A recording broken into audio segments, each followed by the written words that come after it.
Welcome બેતર news Gujarati મારી YouTube ચેનલમાં આપ સર્વ મિત્રોનું હાર્દિક સ્વાગત છે।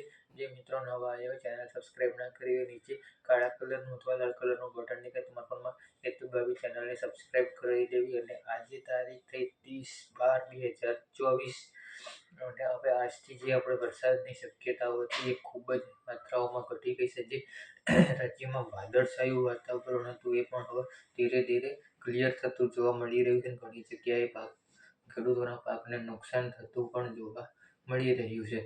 એવી જ રીતે હવે આવનારા દિવસોની અંદર વરસાદનું પ્રમાણ બિલકુલ નહીં રહે અને ઠંડીનું જે પ્રમાણ છે તે ખૂબ વધવાની શક્યતાઓ છે। જેવી રીતે કે અમદાવાદની અંદર બી ઠંડીનું જે પ્રમાણ છે 12 ડિગ્રીની આજુબાજુ, ગાંધીનગરમાં 10 ડિગ્રી અને કચ્છના નલિયામાં તો 4 થી 5 ડિગ્રીની આજુબાજુ જે સૌથી ઠંડુ કચ્છનું નલિયા ગણાયું છે। તેવી રીતે ઠંડીનું પ્રમાણ હજી પણ વધે તેવી શક્યતાઓ છે। જમ્મુ કાશ્મીરના ચૂરુની અંદર -12 ડિગ્રી તાપમાન છે અને આ જે વરસાદી રાઉન્ડ હતો, જે એક મોટો વરસાદી ટ્રફ હતો જે આપણા ઉપરથી હવે ગુજરાત રાજ્ય ઉપરથી પસાર થઈ ગયો છે પૂરેપૂરો। હવે આની લગભગ 1-2% કે વધી 10-12% જેવી અસર રહી ગઈ હશે। એ પ્રમાણે હળવા છૂટા છવાયા વાદળછાયું વાતાવરણ છે, કાં તો ક્યાંક છાંટા થાય એવી સંભાવના, બાકી મોટા કોઈ બીજા માવઠાના વરસાદની કોઈ શક્યતાઓ હાલ પૂરતી નથી।